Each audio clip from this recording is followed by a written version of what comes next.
All right, so I just put together like a really quick list of things I was thinking about. So last night we took all the like just random stuff laying around our house, and I started posting all of it on Facebook and just selling it to like put towards debt and pay everything off. So it's like I found like we don't ever use our Instapot, so I put the Instapot up there. I put like just selling that little vinyl chair. I put like really going through everything that you use. all my motorcycle gear because I don't plan on using that. You still have your motorcycle? I do, but I need to sell it. So it's all apart, needs to be fixed. But I was talking with Ali. I was like, I think I'm just gonna sell it as is for like $1,000 and take the loss and just be done. Yeah. I don't want to work on it anymore.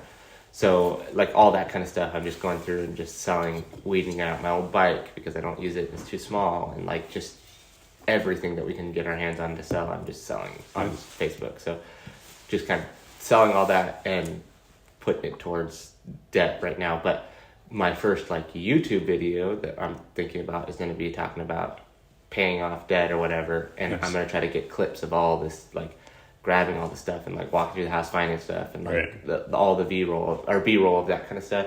And then do it like, basically just do like a really long video talking about the process of us paying all the debt off and stuff like that, and kind of showing the journey of that, and then having some like talking head. And you're like gonna even say like probably how much the amount of debt and how long it took to pay off and that sort of stuff. Yeah, probably. Like you're gonna give details. I think so. Yeah. So that'll be kind of. I mean, I assume you don't care because I think people would like that. Like, you know, oh wow, you had $2,000 worth of debt, big deal. But if you say 15 or I know it's not like 50, but if you say what it is, people can kind of relate and give it kind of like, oh, okay, yeah, they had $15,000 of debt, took them, this long. Yep. Yeah. And so we're gonna do that, and then like one of the things is like we're working on getting back on like a budget because it was amazing how fast money just if you don't focus on it. So so we're getting back into that groove. Yeah. So did Allie buy her boots yet? Yeah, she did. Okay, so now you can do it. Yeah. So we're gonna get back in the groove of just like buckling down. That being said, on like one of our items is the first thing before I pay off any debt is I'm gonna put $3,000 into a baby fund. So all of our baby bills are just gonna be pulled out of that because I don't think we'll get that to that full $3,000 before the baby's due, but it'll cover like all the appointments up to. Okay. I was gonna say, do you mean baby fund isn't just a bank account, kind of like just a separate account that we pull the money out for specifically for like the appointments and all that kind of stuff. That way we're not like caught red-handed while we're paying off debt and stuff like that. But I'm not like super concerned about that because it's like the first couple months before we go fishing, we're gonna have stuff that we need to pay out of pocket. We'll probably be like $1,000 or something like that. But then after fishing, we're gonna have all the money. So I'm not super concerned about having enough. It's not that you won't have money. It's just being smart and organizing it and stuff. Yeah, exactly. Yeah, and like I sold the truck out in a gig to Dwayne, so. That's like has he paid you for it? No. Oh, okay. Cool. So like after fishing, he's gonna pay me. So as soon as I get back to fishing, I'm gonna have another $4,000 just coming from that alone. So like that kind of stuff really will help. Are you guys still just gonna fish for 2 weeks? Yeah. Or whatever it is. Yeah. Allie might stay for a little bit longer depending on what they need or whatever. Yeah. If it's like super hot and heavy, I might stay for just like 4 or 5 more days type situation. Just because, I mean. Yeah, I can make $1,000 a day pretty easily out there. So while it's happening, but you're not I'm not going to stay if it's exactly. My goal is just to be out there 2 weeks, which most likely it'll be calmed down by the end of the 2 weeks. Right. So, that made me think about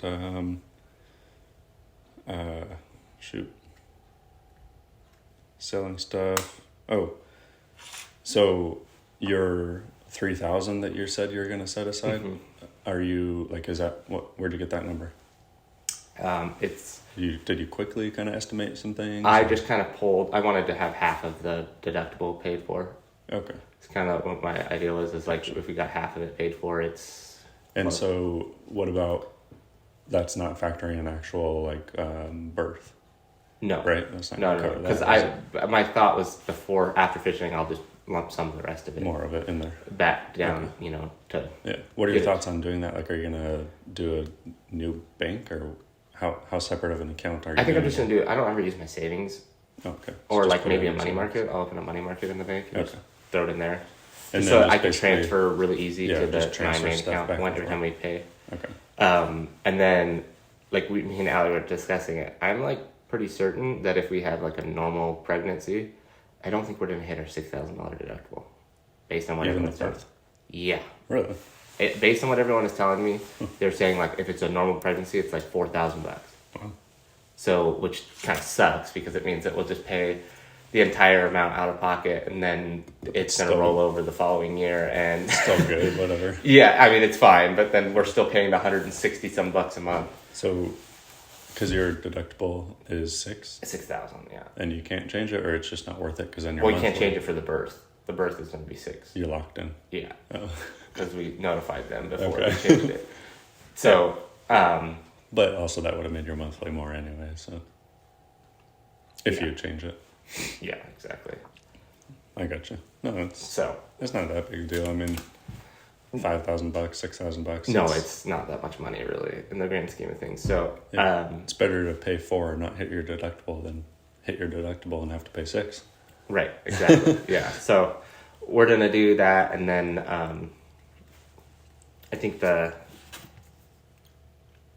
just seeing what else we got here. Oh. I got another good topic for you. This one will spark some talking. I need to get back into tracking work here. Why? Just like labor times. I need to start tracking that because my efficiency is like a million times higher when we do it that way. So I got to get back into the routine of doing that every day. Just so you kind of get yourself to get more work done, basically. Yeah, and it's just like it's that whole what's measured gets tracked, or what's that saying? What's measured gets tracked. What's measured gets measured. I don't know. Yeah, I know what you mean though. Yeah, so and that definitely applies for in here because I can kind of get an idea of like, oh, I made X amount of money this day, and then this day I didn't, and like really start to track that and kind of treat this more like a business for me of like I need to figure out my efficiency. Make sure you're getting the right amount of money out of it. Yeah, exactly. Yeah, instead of just showing up, kind of thing. Yeah, because it definitely makes a huge difference. Yeah. It's your primary source of income for you guys, so yeah, it makes sense to really buckle down on it. So so that's kind of, I don't know. I got to get back into the groove of writing that all down and So how are you guys gonna do your budgeting that you're talking about? Like, so that's where it's tricky.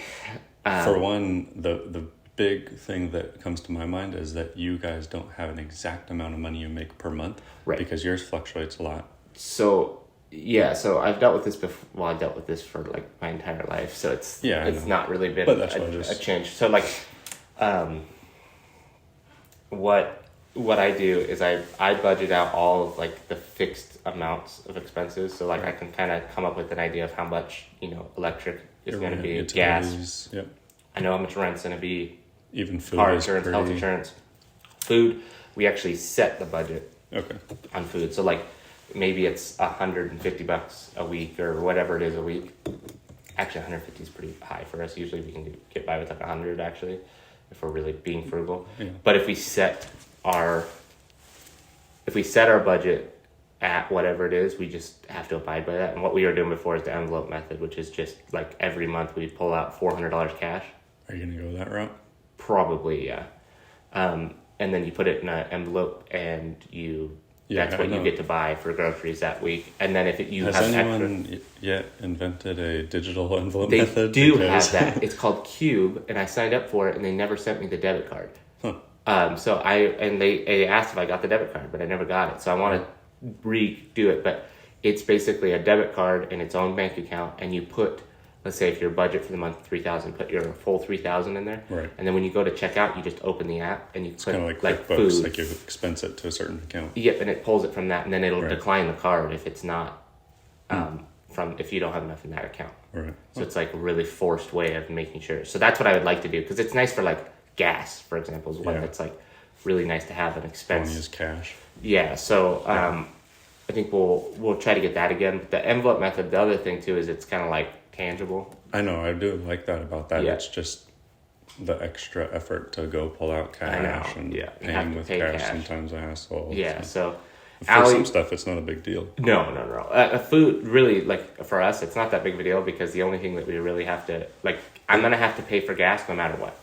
Yeah. That's kind of where it's like, I budget roughly how much it's going to be. You budget, but it's more of just to know how much you're spending, not to say I can't spend over this much. Yeah, so gas is like, it doesn't really matter. It's just, it is what it is. And then I agree. The food and like shopping is the only thing that... The food, like the extra shopping is what you're talking about? Yeah. Like kind of clothes and that type and of really fun stuff. Like we don't budget much for that because we don't buy stuff usually. You don't buy much, it seems like. Like this last couple of weeks we bought a lot, but like normally, like when we're budgeting and stuff, it's like neither one of us really need to spend money, so it's like okay, we're gonna not do that. But then I mean really for the most part then it sounds like the cash is gonna be fine because you really could pull out more ahead that lasts you a couple months. Yeah. Because it's not that much. Because don't pull out enough for gas. Just use a card. You know, pull out enough for like $100 a week for groceries, and whatever. Do you have a budget for like eating out, fast food? Because cash is easy with fast food. For one, we don't really eat out all that much, like ever. And now with Allie being pregnant, we're kind of like trying to avoid fast food anyways. Yeah. So it's like kind of that's easy. Before we were eating out like. Yeah. For one, we weren't even eating out at restaurants all that much because we haven't enjoyed going to restaurants lately. Yeah, I guess just my point is you have such a low amount that you need to pull out anyway. Yeah, so it's probably not that big a deal. No, it's not too bad. The only thing that we usually do is we have a fund money of like $50 each, and so it's like every month we put $50 in that envelope, and like you can use it to go out to eat, you can use it to buy something for yourself. You can use it, buy headphones, save it up, or whatever. Buy coffee. Like most of the time, it's just like coffee or something like that. But fun coffees. Yeah, so it's like that's kind of a way to budget that. What makes it hard is that like when we do like the Dave Ramsey method is have $1,000 emergency fund and then pay everything down every month. Mm-hmm. Pay it all down as much as you can. Yeah. It doesn't really work for what, that's tough. I don't have a steady income because some months I'll make, $1,500, I don't know. Some months it's like less, like 1,000. Not really like this time of year because we have so many cylinders. Really. It's like I get a job in and it's out the next week. Like 2,000 is the lowest you would make a month right now. Yeah, but even then it's like the problem with that is it's like, it looks all great until the end of the month, and then you got to pay all your bills at once, and it's like, ooh. Yeah, and it's like... It's shock. Right, and if everything's due on the 1st, you may get paid on the 10th, because that's when all the jobs finish up here. Right, so it's kind of like, it's kind of sucky. So what I usually try to do is I try to do a month in advance. Seems like it's enough. That's kind of what I was thinking. So like I usually have enough, I have 1,000 plus a month in advance. Right. And so it usually works out to be, $4 or $5 grand is what I like to have in an account just to kind of sit on. Just to be sure. Yeah, no, that makes sense. Most of the debt, we're not going to pay. I don't think we'll end up being able to pay off much debt until after fishing. When you have a lump sum. The only debt that I was thinking about, so like the debt I was thinking about focusing on right now was like a credit card. Like I have one credit card that's got some money on it, but it's like it's not that much. It doesn't have the high limit. But the reason why I was thinking about that is like I can pay that off, and then worst case scenario, if I need to. If I need to do a baby bill or something and I don't have the money, at least I can put it back on that account and it's like kind of still there. But really, I mean, you leave in 2 months, May, June. Yeah, so I roughly 2 months. I mean, in the 2 months, with the amount you get paid here, plus the rental car is going to start rolling in money right away. Yeah, you'll get a little money from that, like $2 grand. So, I mean, really, you could. I'm not saying you can pay it all off, but you can. Start lumping. You can budget. You can put your $3,000 aside, and you can probably still have a little bit to put towards debt. Yeah, so that'll be nice to kind of do that. Do you have like a plan for the debt? Like first we're going to pay this, then we're going to pay this. So you list it all out, smallest to largest, and just start paying. So you're already just going to do that. Yeah, that's it. Pretty much. But just do it. Yeah, I know. Yeah, okay. So that's what we're gonna work on doing. Like saying it in your head is different than like here's the plan. Yeah, this is all the debt listed right here. Do it on your fancy new iPad. Right. List everything in an Excel spreadsheet. Yeah. And then you, every month or whenever you decide to pay it, you look and see this is what we're paying. Yep. Yeah, that's exactly what we're going to do, is just kind of run down the list. And I would even say, like, so as Dave Ramsey, you do like 1,000 in emergency, you said, and then the rest just pays off debt? Yeah, after bills. So maybe you just need to say, instead of the rest, you say, okay, it looks like we've got about 2,000 we can spare. Maybe we should put 1,000 to 1,500 towards debt. You know, right? And just because you have that little bit of and so the reason why they say to do it that way is they want you to be, and I get it. It makes sense. Extra. They want you to be uncomfortable.